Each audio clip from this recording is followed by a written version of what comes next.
Sri Ram, Jai Ram, Jai Jai Ram Om.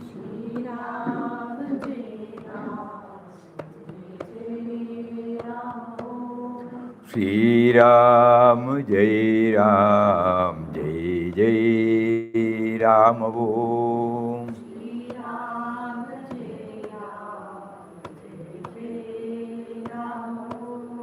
Sri Ram, Jai Ram, Jai Jai Ram Om.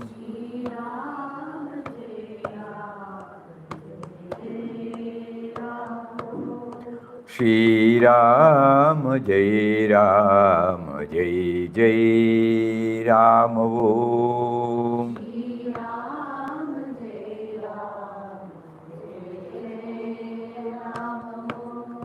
Sri Ram, Jai Ram, Jai Jai Ram Om.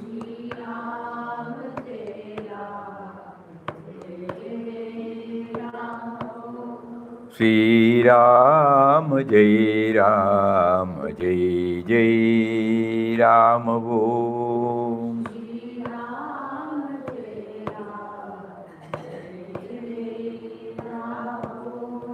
Sri Ram, Jai Ram, Jai Jai Ram Om.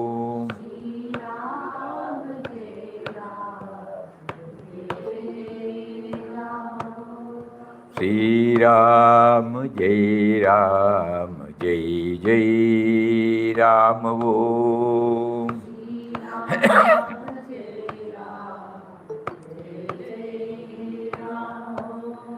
Sri Ram, Jai Ram, Jai Jai Ram Om.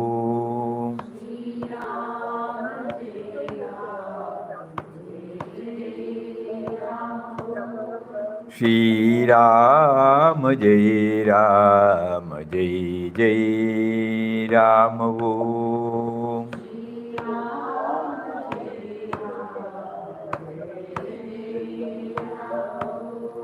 Sri Ram, Jai Ram, Jai Jai Ram Om.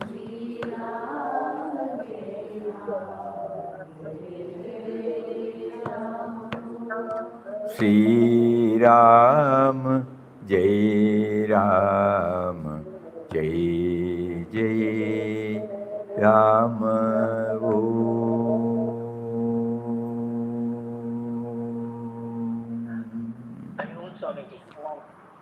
Pranam, pranam, pranam, pranam.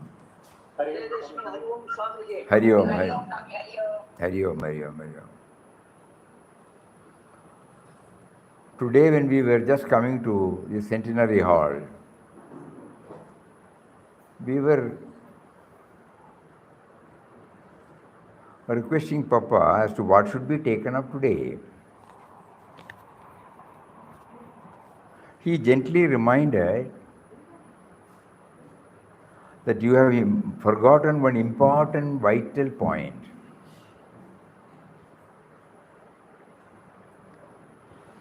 That is, through inquest of God, Papa has been trying to bring in a happy synthesis of Bhakti and Jnana.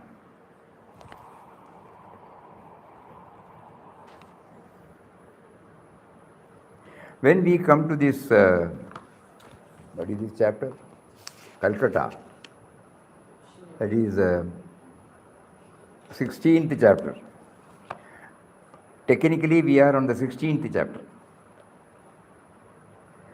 So we will go to the last line. When Papa entered into the room where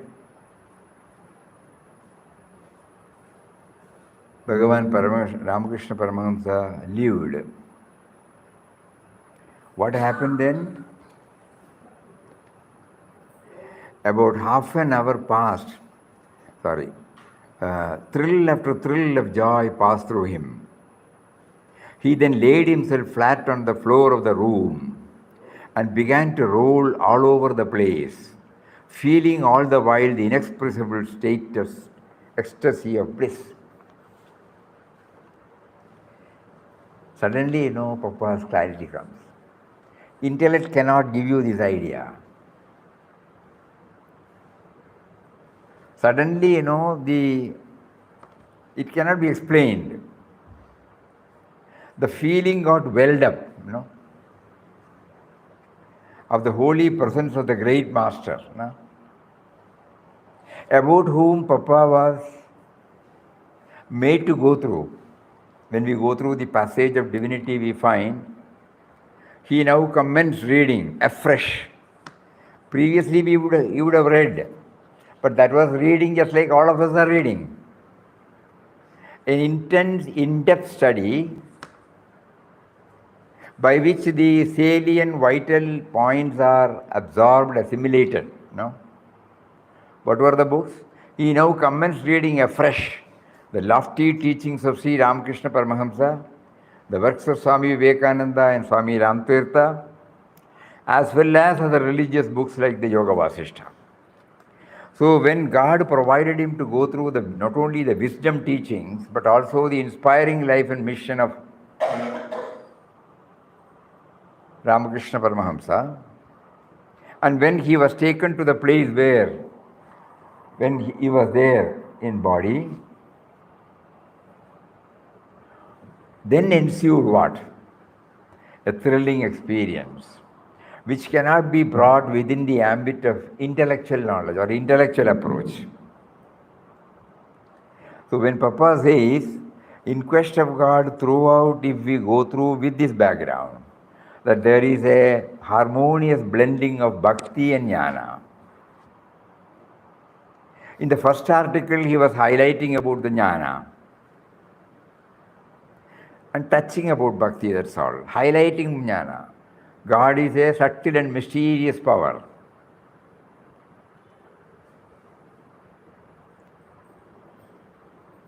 But later on we find, when he was put on the itinerant yatra, the Parivrajaka yatra, chapter after chapter through various episodes, then we find the devotional aspect is slowly brought in.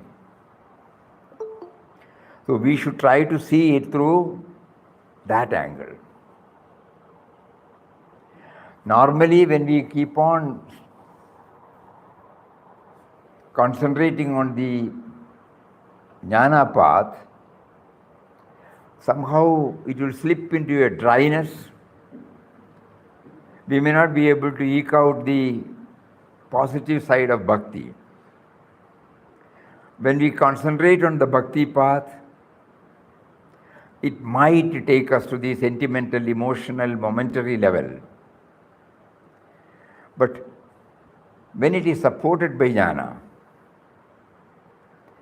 then an inexplicable thrill, joy, ecstasy, that will well up. This is what he says. Let us all apply our mind with this perspective. Right from the first chapter, we try to see there, where is the harmonious blend of bhakti and jnana. The moment he starts talking to him, bhakti has already come there. Because the bhakta in him is talking to the Bhagavan in him. That relationship is called bhakti. So here in the second chapter you will find, he addresses. When you are everything, people are deluded that I am doing everything. We don't recognize him. So he prays, remove the I-ness. So there is the sense of individuality praying to the power behind the sense of individuality.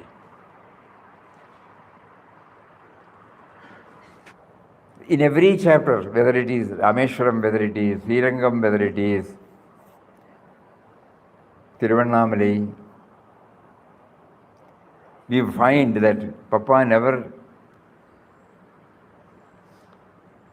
highlights one aspect of sadhana.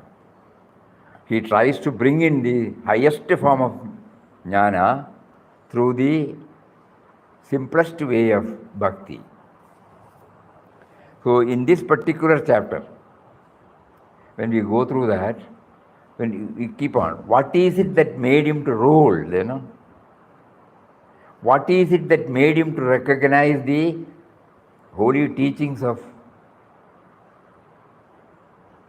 Sri Ramakrishna Paramahamsa? Kindly think about it. It was spontaneous. It was not a planned trip. He says, when he was sitting in the Kali temple, suddenly the thought comes to him, having come all the way, this place has become famous because of this saint. Should we not have the darshan of the places where the saint lived? Hardly the thought had come, one brahmachari or sannyasi or somebody comes forward and offers, and then he takes them. So gently Papa is making us aware, when the devotional fervor, the devotional aspect wells up in our mind, the Lord hears it. It is not for any kamya karma, It is not for any personal benefit. And he also teaches the purpose of pilgrimages. Pilgrimage is not just to see the place and come and back. We normally, we will have so many places to visit in our agenda, and in the vehicle or somewhere we just go, spend few minutes, again come back, next one. Our mind is preoccupied with the places to be covered. It hardly concentrates upon the Sthala Mahima or the saint who, the wisdom teachings of the saints, or how it is a sanctified place, why it is considered to be a sanctified place. All those things, it doesn't come to us seriously. So here, when he visits his place, all these things are there at the backings of material. In spite of the most adverse situations in which they are placed. Extreme cold, biting cold, virulent attack of mosquitoes. All these things that means the comfort zone is completely ignored there. Whereas when we go to any places of work, what matters first is the comfort zones. So many points, in this particular chapter. So we have to apply our mind deeply on the various aspects of bhakti and then jnana. That is why he puts it as jnanottara bhakti.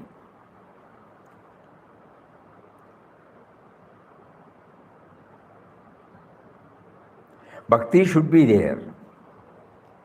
Devotional approach should be there.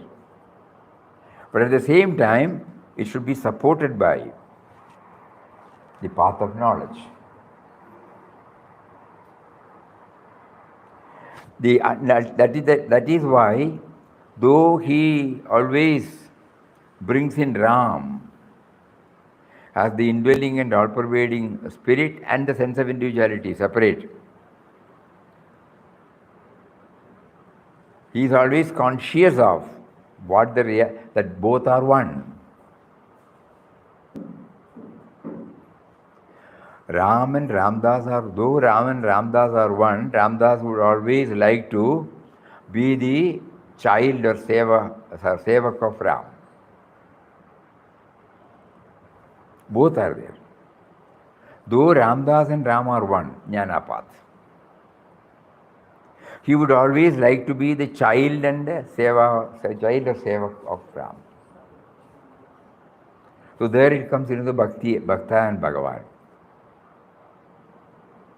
So how did he get this? These are all the ways. In Quest of God, we go through with this perspective. So Jnanottara Bhakti can be had only by a sustained effort for the harmonious blending of these two important paths. So this chapter gives us, we were talking about Mother Kali, we were talking about the virulent attack of the mosquitoes and the biting cold, and the refusal of the temple authorities to keep them inside, and also most loving person, Pujari, comes and gives them prasad, makes them to have their bath, and then wash your clothes, be ready, at the time of dinner you come, and then he has provided everything. He could have wound up the whole thing and gone, but no. Most important thing is, how did this place become famous? Should I not have a darshan of the place where he lived? And when he went there, the path of knowledge melted. Path of devotion had the upper hand. And what was the ultimate result? The ecstasy experienced by him, which came out in the form of rolling over the place where the Mahatma sat.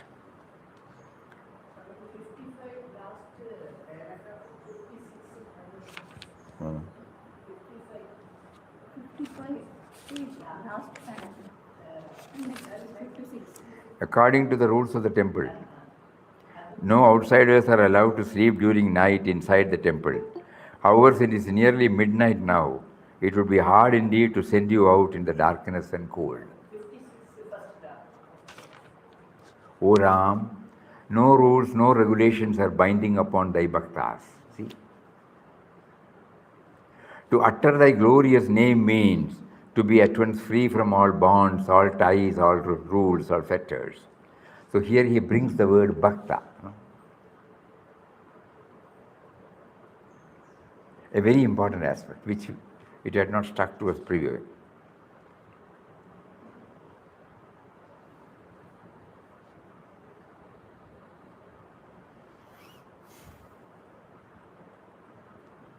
So when the moment we hear this word bhakta, our mind, Ramakrishna Paramahamsa himself was a bhakta, though he scaled the heights. He was a great devotee of Mother Kali, Or in other words, we can say he could scale the heights through the path of devotion. And whatever he said, it had the stamp of path of knowledge. That is why an apparent agnostic or an atheist like Narendran could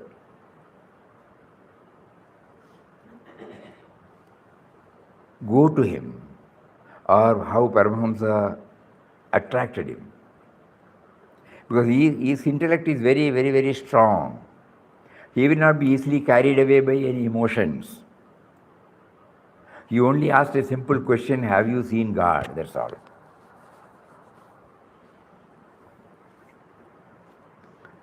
So all those things come up, when we go through this particular chapter. So bhaktas in the, not in the narrow sense, bhaktas in the wider sense. Bhakta loving the Bhagavan in all forms.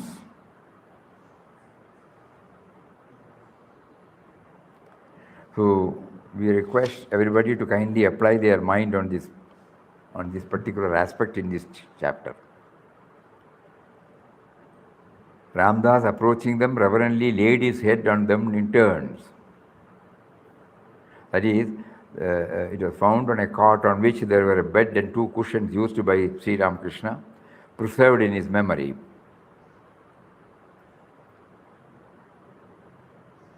When did he attain Samadhi? 1886. 86. Papa was born in 84.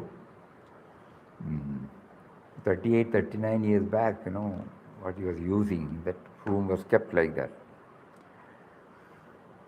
So by this time he was feeling the electric influence of the very air inside that room. Thrilling influence. We found out the meaning of electric, why Papa uses it. Thrilling influence of the very air inside that room. That means devotion was welling up. That is why he was able to say like this. Thrill after thrill of joy passed through him. He then laid himself flat on the floor of the room, began to roll all over the place, feeling all the while an inexpressible ecstasy and bliss. O Ram, the floor was blessed by the tread of the sacred feet of the holy man. About half an hour passed thus, and he was still rolling on the floor, his face beaming with a strange light of infinite joy.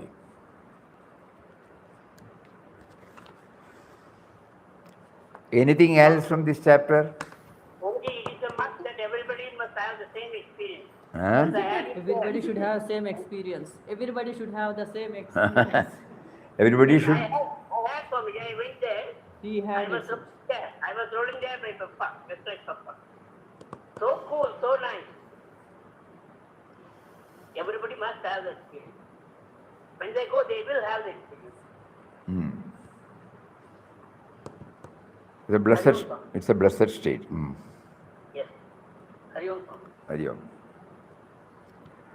Anybody would like to contribute any idea further than this?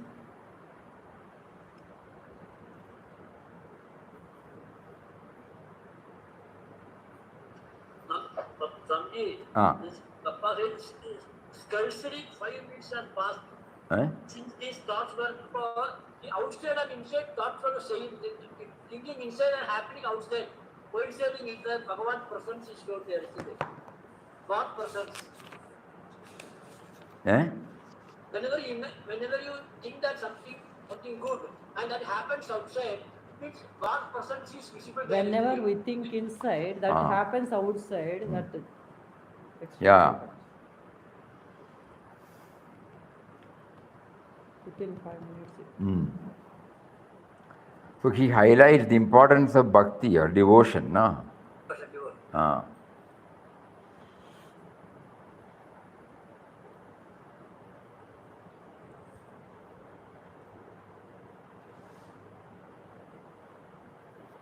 When we found out that the 396 times he mentions Ram in these 37 chapters,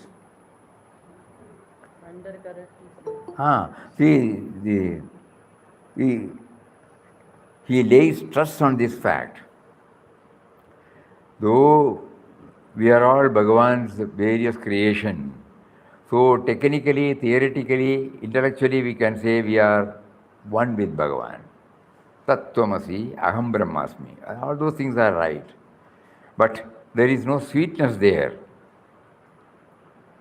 For enjoying the sweetness, we should see we should see ourselves as the bhakta,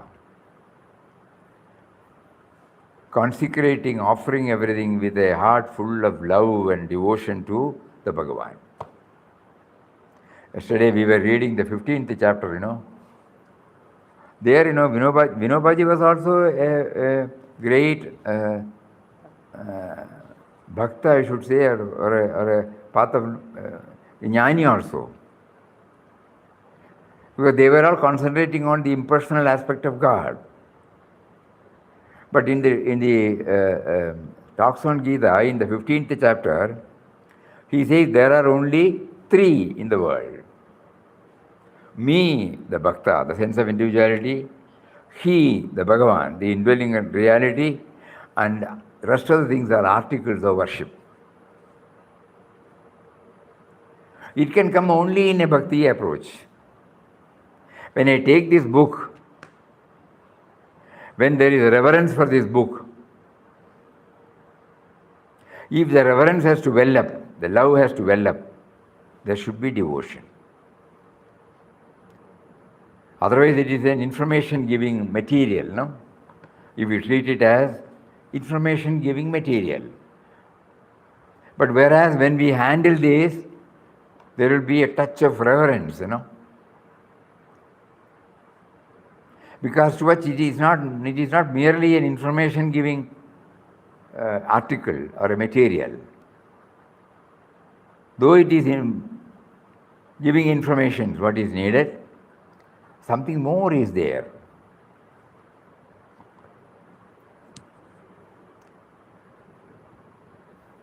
So when he said Jnanottara Bhakti, the 37 chapters keep on highlighting the harmonious blend of both Jnana and Bhakti. This should not be lost sight of by us who are on an in-depth study of IQG. Anything else?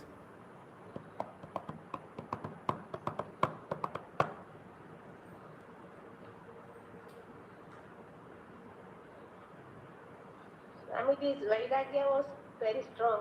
That's why he was just, I don't know how to say, but Papa's Vairagya was too strong. He anyhow wanted to meet below Papa. But he wanted to get established in Papa.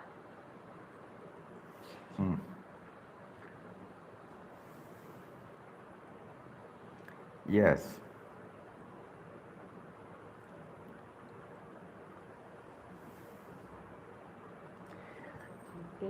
Ramakrishna Paramahamsa, by his very life, he had only highlighted the subservience to the mother,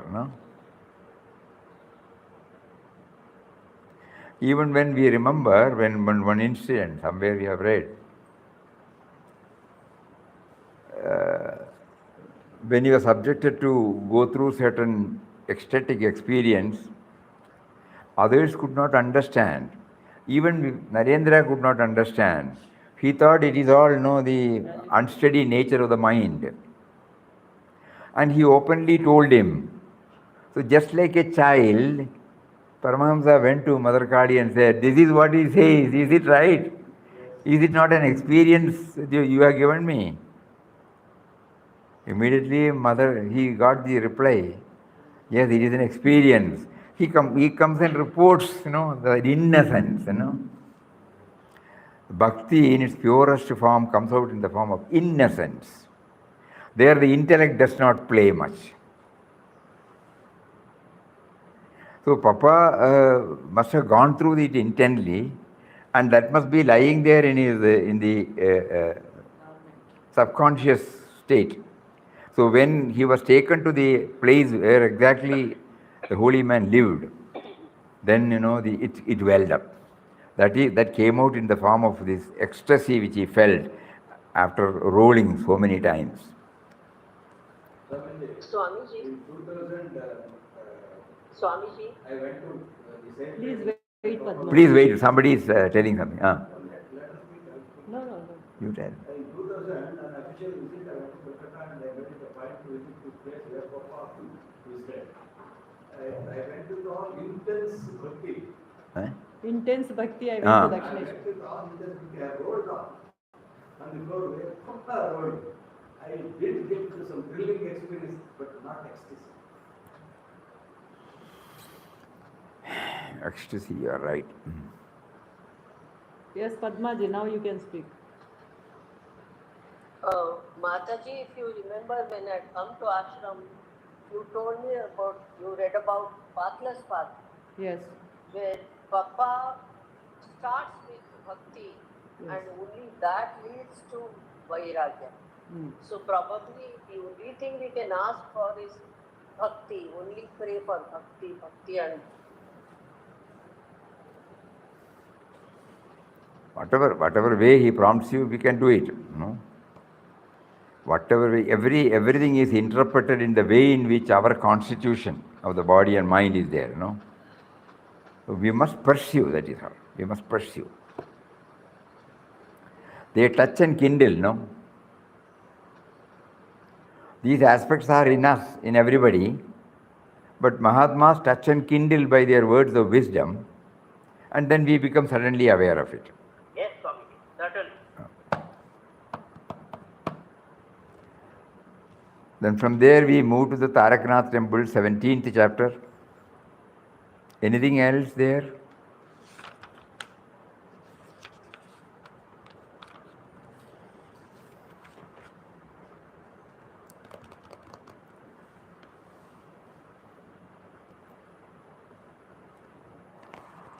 He makes a mention about the Taraknath, no? He brings the word Swayambhu, you remember?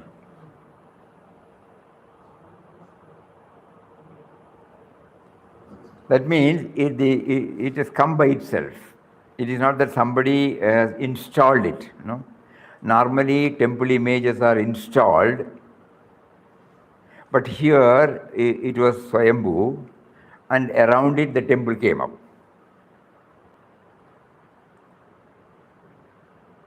So, whenever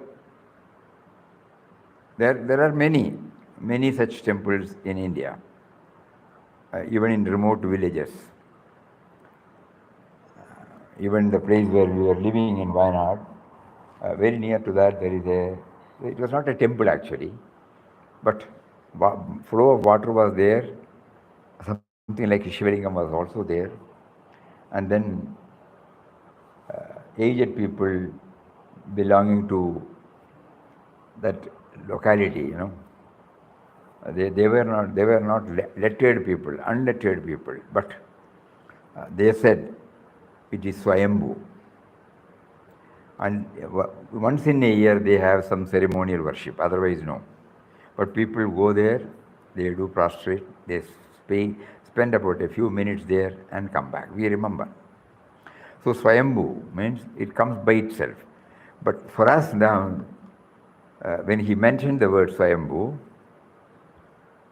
it tries, we always used to mention, he, in one of his quotations, he said, which appeared in the glimpses of divine vision, that try to go to your own source and the source of the world. Your and the world, source of you or your and the world. So when it comes from itself, it is an uncaused cause. Just to remind us once in a way that, all right, you are inspired to set up a temple, you observe whatever formalities that are to be done, and you have you have been prompted to have the image of the deity, then you go to the Stapati, then you give the picture from an ordinary rock they carve out, you bring it and supported or coupled with so many rituals connected with it, the idol, the image becomes sanctified, consecrated, and then it becomes an object of worship, and people go there and worship. But here, the object of worship is not technically created by us, So ultimately it is He who does everything. Even apparently it is not created by us. It comes by itself. So here he says, I am there in everybody. When he says, Bijam Mam Sarvabhudanam, I am the eternal cause of everything, it doesn't require any other cause. So just probably to remind us, he would have used the word Swayambhu. Yeah, Swayambhu thane. Spontaneous. Spontaneous birth.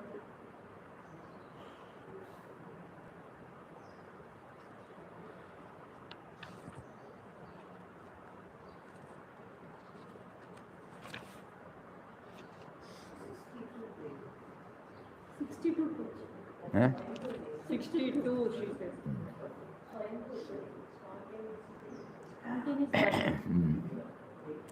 They proceeded to the nearest railway station, got into a train going west. They found themselves at the Tarakeshwar station where they alighted. They proceeded straight to the famous temple of Taraknath, in which it is said the Shivling had the spontaneous birth, breaking up the roots of a palmyra tree, hence the name Taraknath.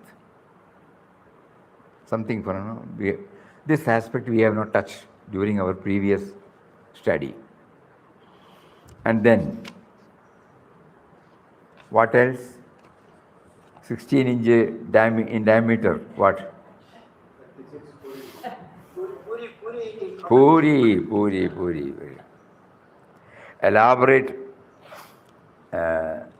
narration of that particular incident.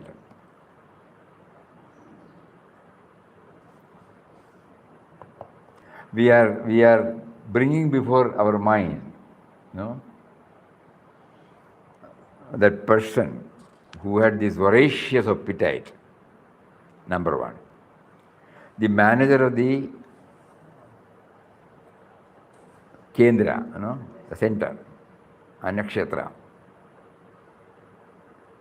Not only he gave 1, 2, 3, 4, 5, 6, finally he brought the entire stock. And what did he say? Maharaj, you may take as many as you like. And he served 1, 2, 3, 4, so on, and until he counted 20. Sadhu would not stop. 4 more, and the friend stopped, reassuring the sadhu that he shall have some more after finishing those already served. In all, finally he said 34 puris.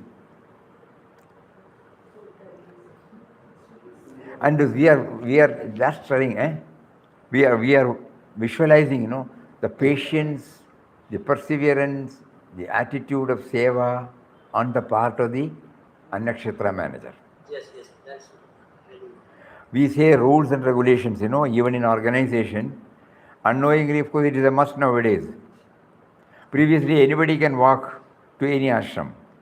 Now, statute says, we should have Aadhaar, this, that, something about your individuality, some identity, an identity card. So like that, so many things are there. So similarly, normally we will say you give them everybody 3 chapati, 3 something like that, no? But here we find when a needy person had come, rules and regulations are kept aside. And not out of frustration or in a frustrated language he says, but he is lovingly served. Something for all of us to think over deeply. When the attitude of service comes, it is not limited to any particular framework. Though a framework is needed for anybody, there may be times when God may put us into test. Puja Swamiji used to share with us many of Mataji's advices, where, she will say, forget about rules and regulations. When the question of real service comes, there is no rules or regulations. But we cannot run an organization like that. So we can try to limit it, our rules and regulations, to the barest minimum. And at the same time, keeping in mind that when love comes, there are no rules and regulations, Yesterday we saw, when Devadas Gandhi came at midnight or late night, the first spontaneous feeling of bhavas, don't worry about the washing. You have your meals. I will assist you. Actually, the rules are there. Everybody should do that. So rules and regulations should be there, but rules and regulations should not bind a spiritual aspirant. When he is 100% committed to a spiritual journey, rules and regulations have their own limitations. Cannot be the main norm in the life of a spiritual aspirant. One time Papa was invited by somebody and he gave yes. At the same time somebody came and took him. From the normal line, it doesn't look nice. So the rules and regulations exist when we view it from the individual level or the organization level.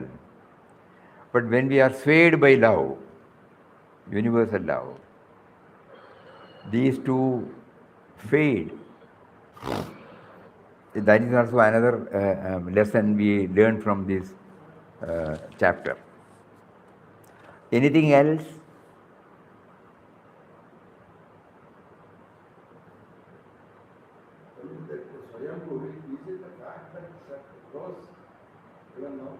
Swayambhu, is it a fact? It is a fact. It comes by. We have seen. Swamiji, please tell us about Bhakti, Jnana and Jnanottar Bhakti.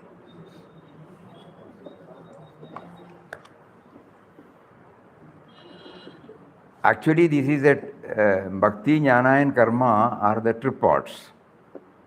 They are not independent by itself. All these three factors we bring in all our dealings. When we take, whether it is cooking, whether it is drafting a letter, whether it is drafting a project, whether we are administering, anywhere, suppose you start applying this, it becomes very, very clear. For example, normally we say, we want to give a cup of coffee to you when you come to our house. First of all, I should know what are the ingredients, what are the processes through which coffee can be made. And if I simply go by the statistics rules, 150 milligram of this, 102 milliliters of this, like that. 1 spoon of this, 2.5 spoons of that, that will not make the coffee. There should be an intense love in making the coffee. It should become perfect. It should become perfect. He should enjoy, And these two are there. Even then coffee is not ready. There should be an action of preparing the coffee. So know how to prepare the coffee, lovingly prepare the coffee, and the act of preparing the coffee, which are called the tripods. So when I draft a letter, when a customer writes and when I draft a letter on behalf of the company, I should know these three, I should know how to address. I should know how to lovingly address. And I should also draft it and write. Anything. Everywhere, if these three are in unison, you are happy, the other person is also happy. Jnanottar Bhakti. When we say Bhakti in the normal parlance, Bhakti towards a deity, Bhakti towards an image. When we hear Purandradas or Tyagabrahma or Shama Shastri's or Mirabai's songs. It is concentrated on deity. They were able to have this 24/7 presence of the deity. You and I don't have this. So our bhakti, we go to a temple. We go to an Ayyappa temple. Bhakti wells up, we offer, we do this thing, we get some thrill, come out of it. Next we go to a Shiva temple. The background of the Ayyappa temple is different from the background of a Shiva temple worship. We don't see that the deity stands for Ayyappa, Shiva, Vishnu, Rama, Krishna, Ambal, Devi. No? When it is there, it is 24/7. Unfortunately, so our bhakti is not pure. In the sense, it is not foolproof. That is why we don't get anywhere.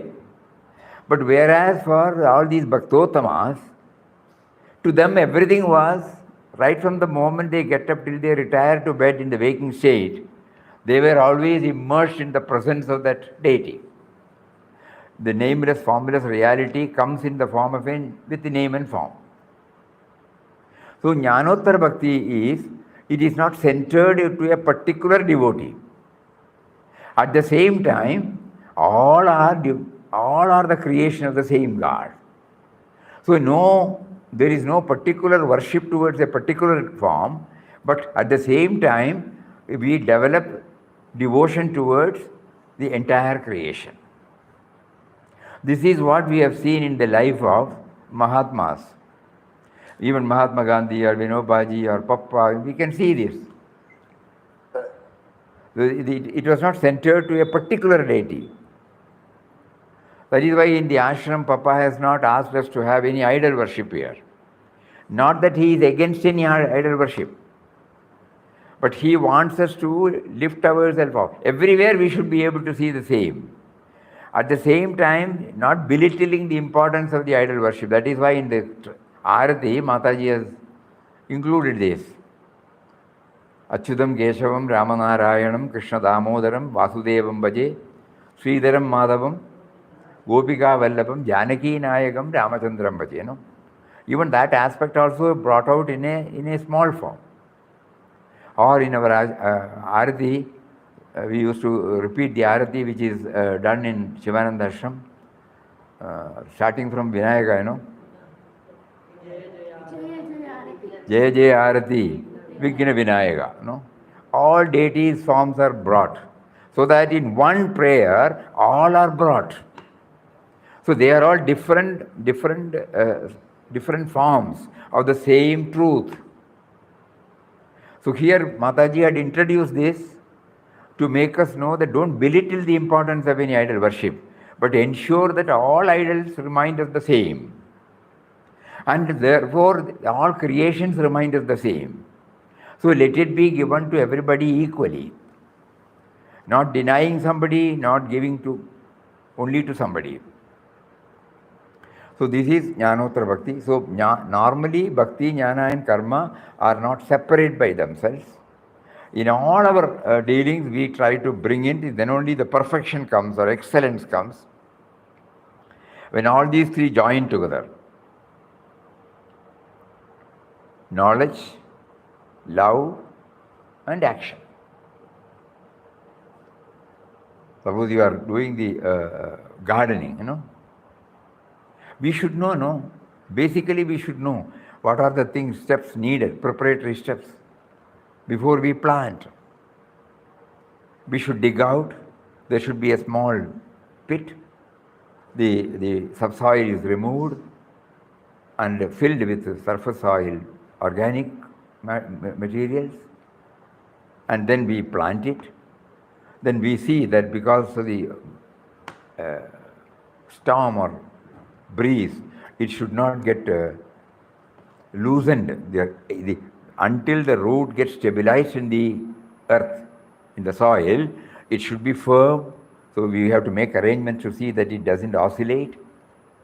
and then should be watered, and then should be mulching should be done, and probably in some cases to save it from the hot sun we may have to put up a shade also. So all these things are intellectually understood, but when we plant, the attitude should be there, you know. Planting is an act of reverence, act of worship. Otherwise, looking at somewhere you do it, no, it will not be perfect. Whole-souled. At that time, the mind will ensure all these aspects. And sufficient soil is put, and we ensure that it is stabilized. All these things are there. And the act of doing should be there. Planting. Act of planting, love with which we plant, and the knowledge to which plant. Everything should be done. Even in harvest.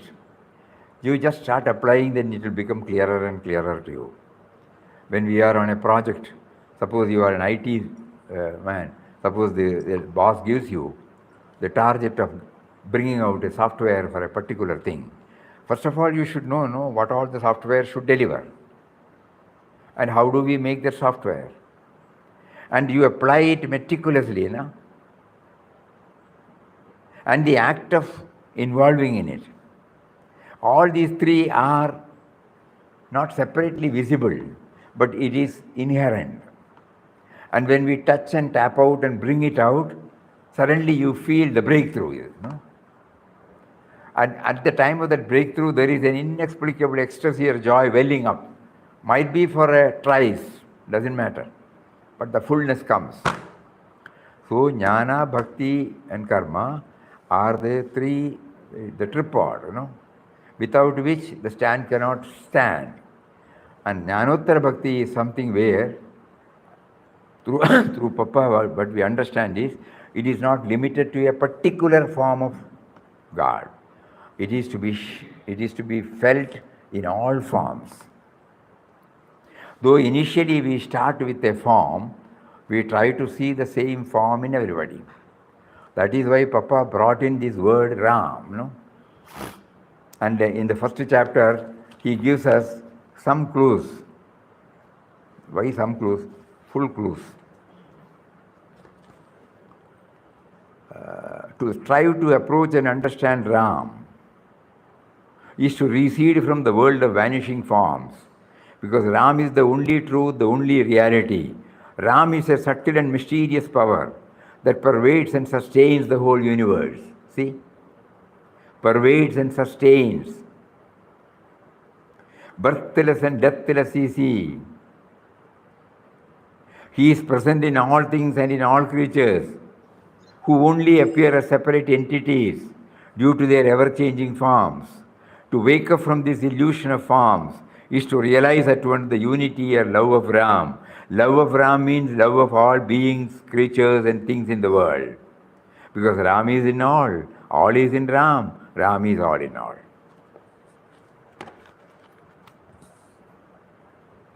That is how he led us to this Jnanottara Bhakti. It is not purely a definition of in line with the path of knowledge. But at the same time, all these things are there when we deeply go through. So this particular chapter also touches and kindles. Tomorrow we will move to Kashi, Tarakanath temple. Anything else? Yes, Swamiji. So when I make a cup of coffee for myself, then I also do it with just as much love because I'm serving the Lord within. Correct? I'm serving the Lord within. That is a little more higher state.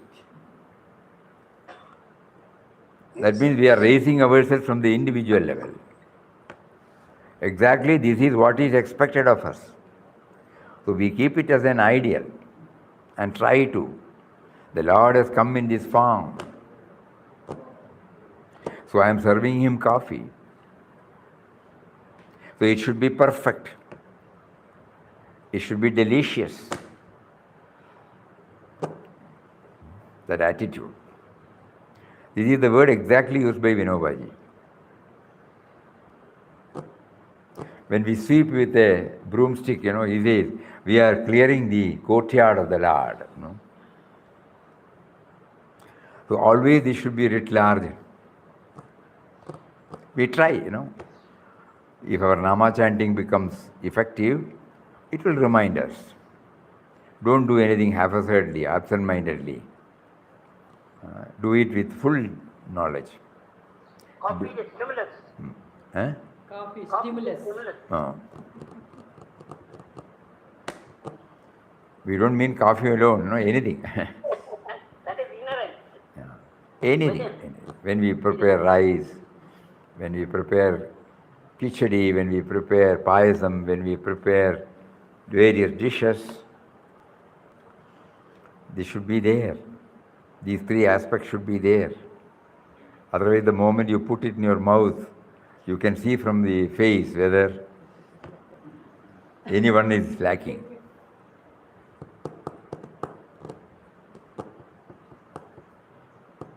In order to ensure that all these three have gone in due proportion, our mother or the guest, they will immediately come and ask, how was it? They just wanted to know whether it has been prepared and served in the way in which it should be. எப்படி இருந்தது கேட்பா இல்லையா? Yagide, they will ask, it is not for courtesy's sake, because they have prepared, whether it has served its purpose, whether you enjoyed it. When you say it is first class, they, at least for a fraction of a second, they get this ecstasy. Small incident. That Rajkumar, who was the film actor, he was invited to one of his devotees, for a food in the meal. Unknowingly, that lady put double the time in the salt. So, along with his friends, there, as you said, immediately they gave it, she asked, how is my food? Oh, chanagide. His friend asked, yes, chanagide, this book buy for it, as comfort ಮಾಡಿದ್ದಾರೆ ಸ್ವಲ್ಪ It happens. You will see, that is why we remember Shabaris, Yeah. Normally, when somebody puts it in their mouth, they will not give, nor will we accept. Very rare of the rarest. But by bringing this Shabari episode in Ramayana, God reminds us, when bhakti comes, when love comes, all these things become secondary.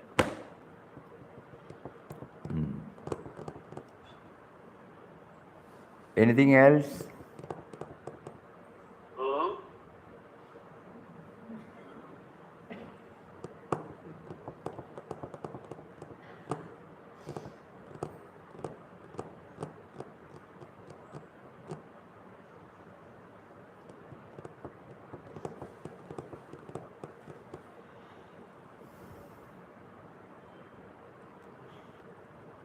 From this, the revelation comes that in-depth study is an ongoing process.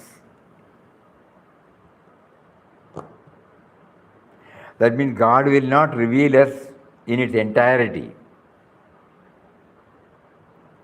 When we ask Him why, He will answer that it cannot be contained by your puny intellect in one go. Yes. So it has to pass through repeated actions alone can give more and more clarity. We should not take it as drudgery or boredom.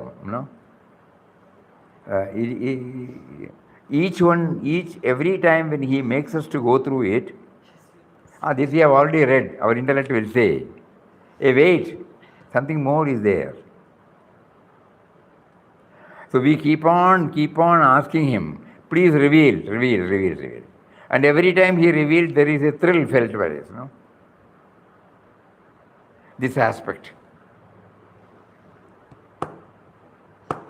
So when we had read this, rolling in that particular room many a times, Yes, yes. at that time we find joy also to read and to share. But this sublime point, It is still coming. It is coming automatically. so that's like that, so many things, like that, when the person was served with so many puris, many of us would have taken it in a lighter vein, Oh, yes, sir. But now when we shifted our attention to the manager, as well as the person who ate so much of puris, it is not humanly possible, normally to have so much.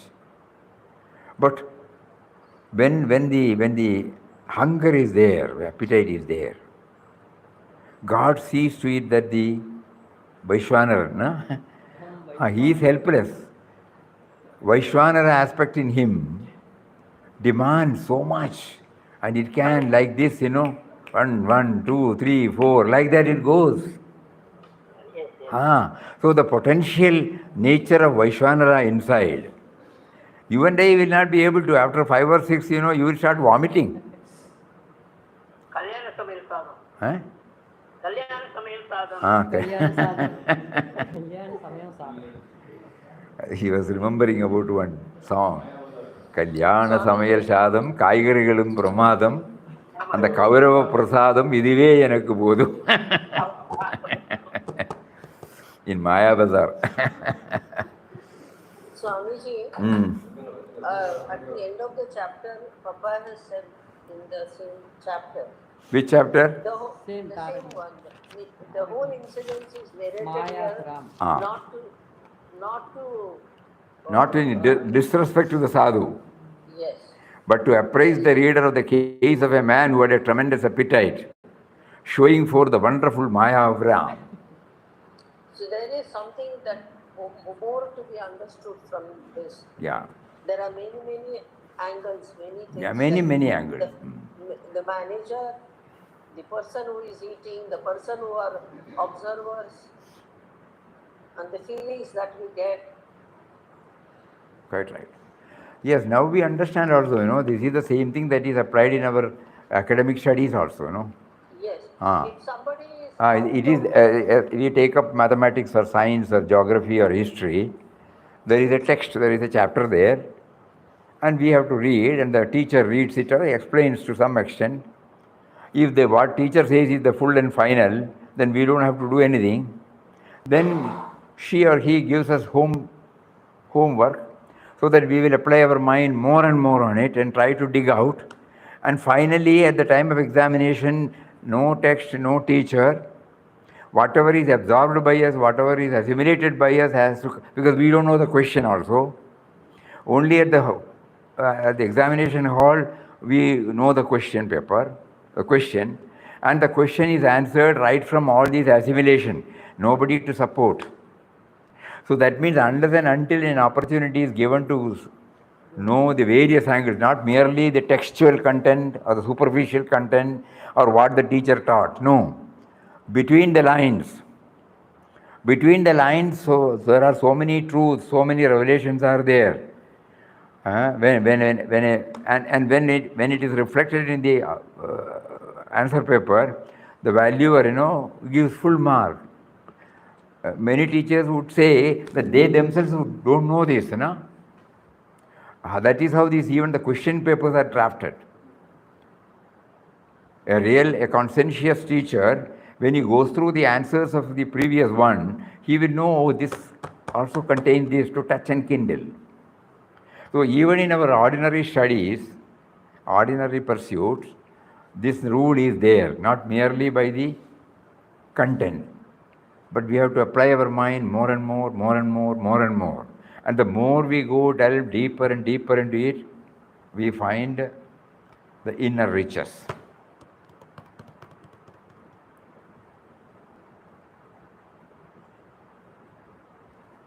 In Vivek Chudamani, it is said that Aptoktim Khananam. Based upon the words of the master, we should do the Khananam, the mining.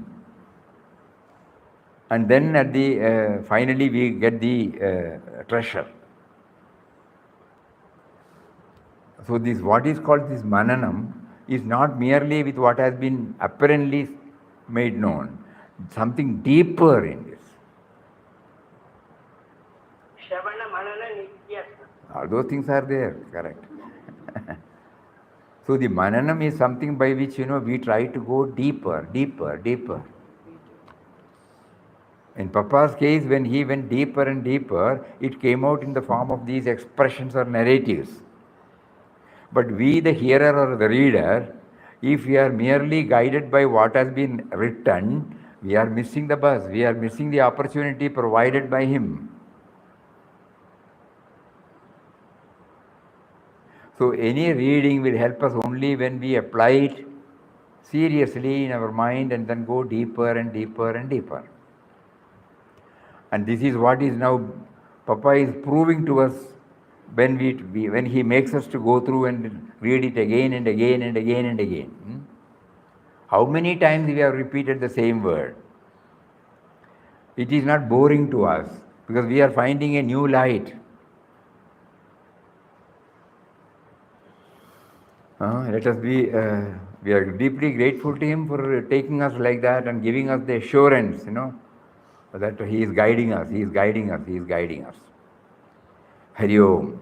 Hari Om. Om Shri Ram Jai Ram Jai Jai Ram Om Shri Ram Jai Ram Jai Jai Ram Om.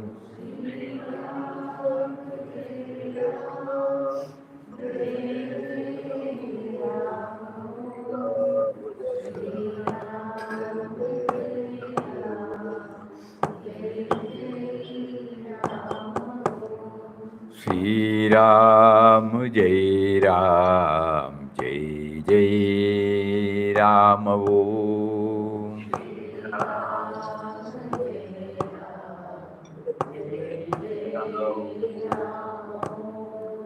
Shri Ram Jai Ram Jai Jai Ram Om.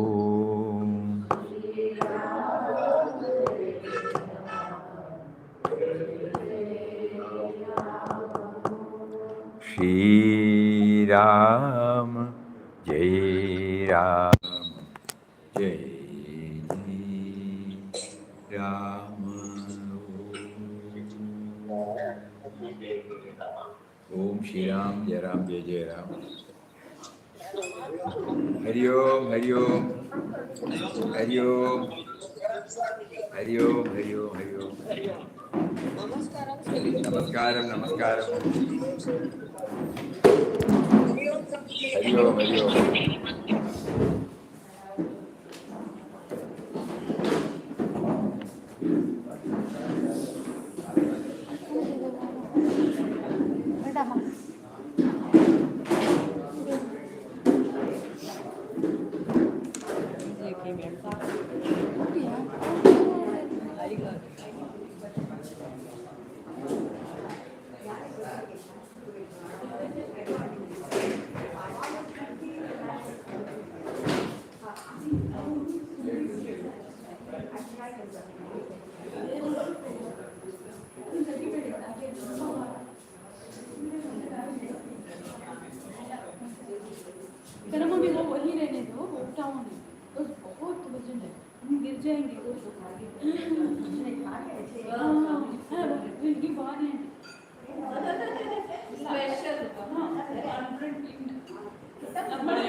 why I am writing this, I just told that I will do the minimum. Better I will write means it will be correct. I wanted to ask you something, but I forgot. Homeopathy, any doctor is a good doctor? Yeah, homeopathy every day there are. Actually, my friend went, he's in US. He wanted some good doctor. We pay also if he wants. I've just finished his exam. I went to phone that person. He called from US. I stayed at that person. He knows English well. I will save your number. Yes. But I initially, but WhatsApp I am not taking data because I will save your number. Yes, sir. I will tell you. Shilpa.